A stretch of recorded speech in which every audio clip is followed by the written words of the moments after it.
പ്രഖ്യാപനം ചോദിച്ച് എത്ര ലീവുണ്ട് എപ്പോഴാ പോലെ ഇനി പോകുന്നില്ല, റിട്ടയർ ചെയ്ത് വന്നു. ഇതാണ് നമ്മൾ അറിയുന്ന കാര്യം. പക്ഷേ ഇന്നിവിടെ വലിയൊരു സംഭവമാണ് ഇന്നിവിടെ സംഭവിച്ചിരിക്കുന്നത്. ആദ്യമായിട്ടുള്ളൊരു സംഭവമാണ്. ഇതിന് മേലിലും നമ്മള് ഈ നാട്ടില് തുടരണം. ഇതാണ് അതൊന്ന് റിട്ടയർ ചെയ്ത് വരുന്നവരെ ഇങ്ങനെയായിരിക്കണം അവർക്ക് കൊടുക്കുന്ന സ്വീകരണം.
എല്ലാവർക്കും സ്വാഗതം.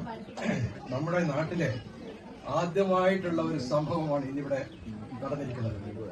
സാധാരണ എത്രയോ മിലിറ്ററിക്കാര് ഇവിടെ റിട്ടയർ ചെയ്ത് വന്നിട്ടുണ്ട്. റിട്ടയർ ചെയ്ത് വന്ന ശേഷം എവിടെയെങ്കിലും കാണുമ്പോ എന്തൊക്കെയാ മോനെന്ന് ചോദിച്ച് എത്ര ലീവുണ്ട് എപ്പോഴാ പോകുന്നത്, ഇനി പോകുന്നില്ല, റിട്ടയർ ചെയ്ത് വന്നു, ഇതാണ് നമ്മൾ അറിയുന്ന കാര്യം. പക്ഷേ ഇന്നിവിടെ വലിയൊരു സംഭവമാണ് ഇന്നിവിടെ സംഭവിച്ചിരിക്കുന്നത്. ഇതിനെ ആദ്യമായി ഇത് സംഘടിപ്പിച്ച ഇവിടുത്തെ സംഘാടകരെ, എക്സ് മിലിറ്ററിക്കാരെയും അവരോട് സഹകരിച്ച മറ്റുള്ള എല്ലാവരെയും ആദ്യമായി ഞാൻ അങ്ങേയറ്റം അഭിനന്ദിക്കുകയാണ്. ഇത് നമ്മുടെ നാട്ടിലെ ആദ്യമായിട്ടുള്ളൊരു സംഭവമാണ്. ഇതിനി മേലിലും നമ്മള് ഈ നാട്ടിലെ തുടരണം. ഇതാണ് ഒരു സീനിയർ എന്നുള്ള തോതില് എനിക്ക് നിങ്ങളുടെ ഇനി എന്റെ അടുത്ത തലമുറക്കാരോട് എല്ലാവരോടും അപ്പൊ ഇനി പട്ടാളത്തിൽ നിന്ന് റിട്ടയർ ചെയ്ത് വരുന്നവരെ ഇങ്ങനെയായിരിക്കണം അവർക്ക് കൊടുക്കുന്ന സ്വീകരണം. പണ്ട് എന്റെ കുട്ടിക്കാലത്ത് ഞാൻ കണ്ടത്, ഞാൻ നേരത്തെ 2-3 ആളോട് പറഞ്ഞു, ഒരു 2-3 ഇരുമ്പ് പെട്ടിയുമായിട്ട് ഏതെങ്കിലും ഒരു ഓട്ടോറിക്ഷക്കോ എങ്ങനെയെങ്കിലും വന്നിവിടെ കൂടും, ഇവിടെ വന്നിറങ്ങും. അപ്പോഴാണ് ഇരുമ്പ് പെട്ടിയൊക്കെ ഇറങ്ങുന്ന സമയത്തായിരിക്കും ചോദിക്കുന്നത്, അവൻ പെൻഷനായി വന്നു തോന്നുന്നുണ്ട് എന്ന് അപ്പോഴാണ് പറയുന്നത്. പക്ഷെ ഇന്നത്തെ സംഭവം നിങ്ങളൊക്കെ ആലോചിച്ച് നോക്കി, നമ്മുടെ നാട്ടിലെ ഇതാദ്യമായിട്ടുള്ളതാണ്. ഇത് ഇനി എല്ലാവരും തുടരണം എന്നാണ് എനിക്ക് ആദ്യമായിട്ട് എല്ലാവരോടും പറയാനുള്ളത്. സുരേഷ് 34 വർഷത്തെ സേവനത്തിന് ശേഷം ഇന്ന് വിരമിച്ച് ഇവിടെ കുടുംബത്തിലേക്ക് എത്തിയിരിക്കുകയാണ്. സുരേഷിനും കുടുംബത്തിനും സർവ്വഭാവുകങ്ങളും ഞാൻ നേരുന്നു. പോരാതെ ഈ 25ാമത്തെ വിവാഹ വാർഷികം ഈ 7-ാം തീയതി ആഘോഷിക്കാൻ പോകുന്നു, സിൽവർ ജൂബിലി ആഘോഷിക്കാൻ പോകുന്നു എന്നുകൂടി ഞാൻ എനിക്കിന്നറിയാൻ കഴിഞ്ഞു. അതിനും ഞാൻ ആദ്യമായിട്ട് 7-ാം തീയതി ആണെങ്കിലും 6 ദിവസം മുൻകൂട്ടിയായിട്ട് ഞാൻ സുരേഷിനും കുടുംബത്തിനും അങ്ങേയറ്റം അഭിനന്ദനവും ഭാവുകങ്ങളും നേരുന്നു. സർവ്വവിധ ഐശ്വര്യങ്ങളും കുടുംബത്തിനുണ്ടാവട്ടെ എന്ന് ഭഗവാനോട് പ്രാർത്ഥിച്ചുകൊണ്ട് ഞാൻ നിർത്തുന്നു. പിന്നെ ഞാൻ വീണ്ടും റിപ്പീറ്റ് ചെയ്യാണ്, CDS കാലിക്കറ്റ് അവരെ ഞാൻ അങ്ങേയറ്റം അഭിനന്ദിക്കുകയാണ് ഇതിൽ ഞങ്ങളോടുകൂടി ചേർന്നതിന്. Thank you very much.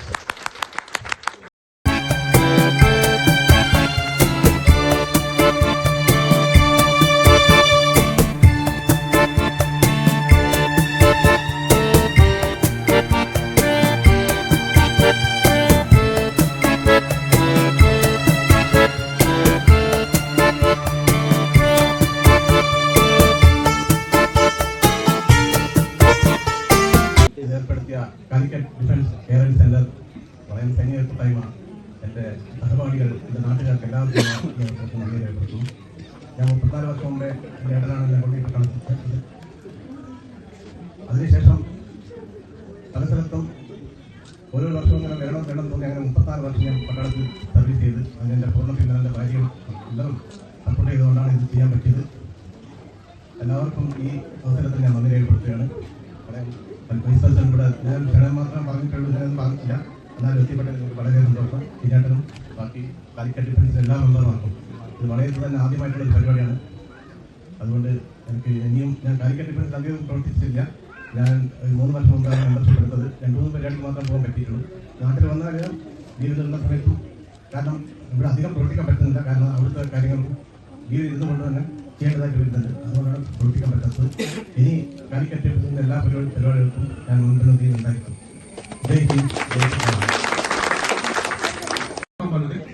പിന്നെ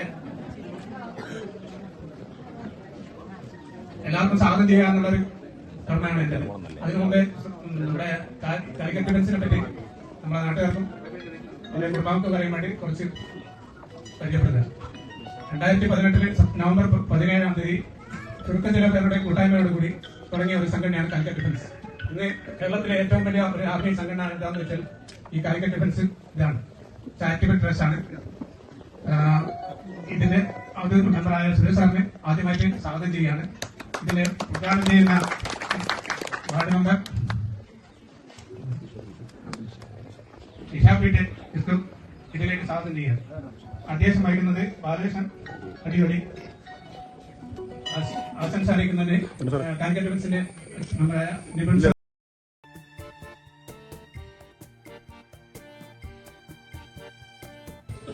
വിജയ മാസ്റ്റർ. എല്ലാവർക്കും കാലിക്കറ്റ് ഡിഫൻസിന്റെ എല്ലാ മെമ്പർമാർക്കും നാട്ടുകാർക്കും എല്ലാവർക്കും സ്വാഗതം കൊണ്ട് അധ്യക്ഷം വഹിക്കുന്നത് ബാലകൃഷ്ണൻ. ഈ ചടങ്ങിന്റെ അധ്യക്ഷനായിട്ടുള്ള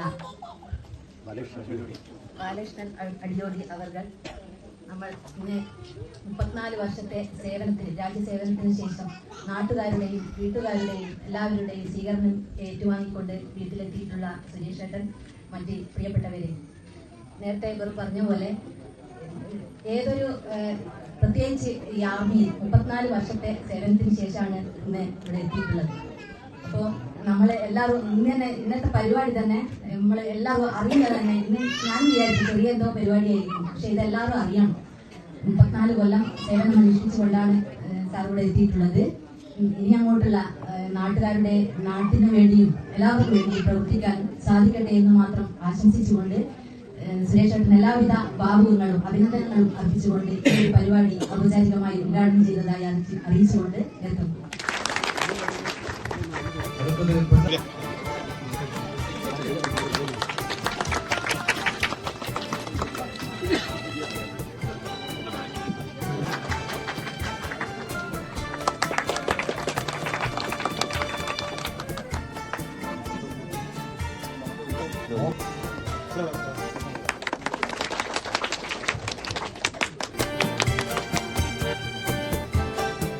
സജീവൻ ജംപി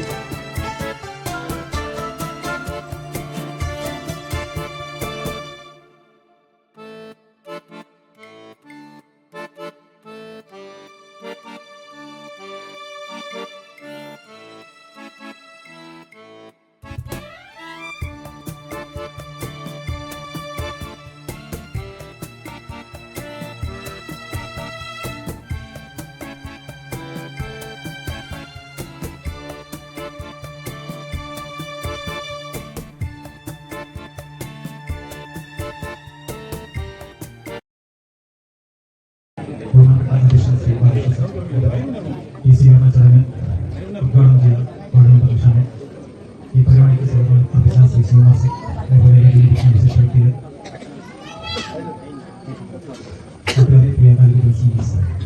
നമ്മൾ ഇന്നിവിടെ എത്തിച്ചേർന്നത് 34 വർഷത്തെ സേവനം കഴിഞ്ഞ് നാട്ടിലെത്തിയ ശ്രീ സുരേഷ് സാറിനെയാണ്. നമുക്കറിയാം, ആർമിയിൽ 34 വർഷം സർവീസ് ചെയ്യുക എന്നത് വളരെ ഭാഗ്യം ചെയ്തതും ഇതേപോലെ ബുദ്ധിമുട്ടേറിയ കാര്യമാണ്. കാരണം 34 വർഷം സർവീസ് ചെയ്യാനുള്ളത് അത്രയും ഫിസിക്കലി ഫിറ്റ് ആയിരിക്കണം എന്നുള്ളത് പ്രത്യേകത. അതുകൊണ്ട് തന്നെ നമ്മൾ നോർത്ത് കേരള സംസാരിക്കുന്ന സർവീസ് ഒരു വനവാസം ആണ്. ഈ ഒരു 34 വർഷത്തെ നല്ല സർവീസ് കഴിഞ്ഞ് തിരിച്ചെത്തിയ സുരേഷ് കായിക ദിവസത്തിലെ എല്ലാ അഭിവാദ്യങ്ങളും ആശംസകളും അറിയിക്കുന്നു. അദ്ദേഹത്തിന്റെ മുന്നോട്ടുള്ള ജീവിതത്തിൽ ദൈവത്തിന്റെ എല്ലാ സൗഭാഗ്യങ്ങളും ഉണ്ടാവട്ടെ എന്ന് ആശംസിക്കുന്നു. ജയ് എതിരായ പോരാളികൾ, നമ്മുടെയൊക്കെ പ്രിയങ്കരനായ സുരേഷ്, ദീർഘമായ 34 വർഷത്തെ സേവനത്തിന് ശേഷം സുരേഷ് നാട്ടിൽ തിരിച്ചെത്തിയിരിക്കുകയാണ്. ഒരുപാട് പ്രതിസന്ധികൾ നേരിടുമ്പോഴും രാജ്യത്തിന് വേണ്ടി പ്രവർത്തിക്കുമ്പോഴും ഞങ്ങളെ ഒരുമിച്ച് പഠിച്ച സഹപാഠികളെ നിരന്തരം ബന്ധപ്പെട്ടുകൊണ്ടിരിക്കുകയും സൗഹൃദങ്ങൾ പുതുക്കുകയും ചെയ്യുന്ന അപൂർവം വ്യക്തിത്വത്തിനുടമയാണ് സുരേഷ്. സുരേഷിന്റെ ഭാവി ജീവിതത്തിൽ എല്ലാവിധ ഭാവങ്ങളും നേരുന്നതോടൊപ്പം ഇതുപോലെ ഒരു സ്വീകരണം അറേഞ്ച് ചെയ്ത കാലിക ഡിഫൻസിന്റെ പ്രവർത്തകരെ അനുമോദിക്കാൻ കൂടി ഞാൻ ഈ അവസരം വിനിയോഗിക്കുകയാണ്. ഒരുപാട് രാജ്യത്തിന് വേണ്ടി പ്രവർത്തിച്ചിട്ടുള്ള ഒരുപാട് ആളുകൾ ഇതുപോലെ റിട്ടയർമെന്റായി വരാറുണ്ട്. അവർക്കൊക്കെ ഇതേപോലുള്ള സ്വീകരണങ്ങൾ കൊടുത്ത് അർഹിക്കുന്ന പ്രാധാന്യം കൊടുക്കാൻ കൂടി ഞാൻ ഈ അവസരത്തിൽ ആവശ്യപ്പെടുകയാണ്. വരുന്ന മാസം സുരേഷിന്റെ വിവാഹ വാർഷികമാണ്. അഡ്വാൻസായി അതിനുള്ള ഭാവങ്ങൾ കൂടി ഞാൻ എന്റെ വാക്കുകൾ അവസാനിപ്പിക്കും. എല്ലാവരും ഇവിടെ വന്നതിന് ഭയങ്കര സന്തോഷം. പിന്നെ അച്ഛന് വേണ്ടി ഇതൊക്കെ ചെയ്ത് എല്ലാവർക്കും വളരെ സോൾജേഴ്സ് കാലിക്കറ്റ് എല്ലാവർക്കും വളരെ നന്ദി. ഞാൻ ഇപ്പൊ അച്ഛന് ഇവിടെ നിൽക്കുമ്പോൾ അച്ഛൻ റിട്ടയർ ആയി വരുന്നതൊന്നും തോന്നില്ല. ഞങ്ങളുടെ അച്ഛനും കൂടെ തന്നെയായിരുന്നു ഇത്രയും കാലം. അപ്പൊ 34 വർഷത്തിൽ ഒരു പകുതിയെങ്കിലും അച്ഛനും കൂടെ എല്ലാം എക്സ്പീരിയൻസ് ചെയ്യാൻ പറ്റി. ചെറുപ്പം മുതലേ ഓർമ്മ ഉള്ളതിൽ അച്ഛനെ അച്ഛനായി കാണുന്നതിനെക്കാട്ടും കൂടുതൽ കണ്ടത് ഞാൻ ഒരു പട്ടാളക്കാരനായിട്ടാണ് മാത്രമാണ്. ആദ്യമൊക്കെ കംപ്ലൈൻസ് ആയിരുന്നു, പിന്നെ അത് ഹ്യൂസ് ആയി. ഇനി മുതലെങ്കിലും അച്ഛനായിട്ട് മാത്രമേ കാണാൻ കിട്ടുമെന്ന് പ്രതീക്ഷിക്കുന്നു. പിന്നെന്താ പറയാ, അച്ഛന്റെ കൂടെ തന്നെ പോകാൻ പറ്റിയതിൽ ഭയങ്കര സന്തോഷം. അച്ഛന്റെ കൂടെ എല്ലാം എക്സ്പീരിയൻസ് ചെയ്യാൻ പറ്റി. ഞങ്ങൾക്ക് വേറെ വേറെ സ്റ്റേറ്റ്സിൽ പോകാൻ പറ്റി, ഭാഷകൾ പഠിക്കാൻ പറ്റി. പിന്നെ ഇന്ന് ഇങ്ങനെ സംസാരിക്കാൻ പറ്റുന്ന രീതിയിൽ എത്തിയത് അച്ഛന്റെ കൂടെ പോയിട്ട് ഇതെല്ലാം എക്സ്പീരിയൻസ് ചെയ്തുകൊണ്ട് മാത്രമാണെന്നാണ് എന്റെ വിശ്വാസം. പിന്നെ എല്ലാത്തിനും കൂടെ നിന്ന് അമ്മക്കും അച്ഛനും പിന്നെ എല്ലാവർക്കും നന്ദി. ഈ ചടങ്ങിന്റെ അധ്യക്ഷം വഹിച്ച ശ്രീ ചിന്നേട്ടൻ, ഈ ചടങ്ങിന്റെ ഉദ്ഘാടനം നിർവഹിച്ച പഞ്ചായത്ത് മെമ്പർ ശ്രീമതി ദിഷ, ഈ ചടങ്ങ് ഗംഭീരമായി തീർത്ത ഡിഫൻസ് കൂട്ടായ്മ, വളരെ സർവീസ് മാൻ ലീഗ്, വളരെ സോൾജേഴ്സ്, എല്ലാവരെയും ഈ ചടങ്ങിലേക്ക് സ്വാഗതം ചെയ്തുകൊണ്ട് ഇത് വളരെ ഇത്രയും കേമമായി നടത്തിയതിന് എന്റെ നന്ദി ആദ്യമായിട്ട് ഞാൻ അറിയിക്കുന്നു. പിന്നീട് എന്റെ അനിയന്റെ കാര്യം 34 കൊല്ലം നീണ്ട സേവനത്തിന് ശേഷം നാട്ടിലെത്തിയിരിക്കുകയാണ്. എണിയിലെ സെക്കൻഡ് ഇന്നിങ്സ് ഓഫ് ലൈഫ് അത് ഭംഗിയായിട്ട് എല്ലാവിധ സർവ്വ ഐശ്വര്യങ്ങളോടുകൂടി ജീവിതം മുമ്പോട്ട് പോകട്ടെ എന്ന് ഞാൻ ദൈവത്തിനോട് പ്രാർത്ഥിച്ചുകൊണ്ട് എന്റെ വാക്കുകൾ ചുരുക്കുന്നു. ജയ് ഹിന്ദ്, ജയ് ഭാരത്.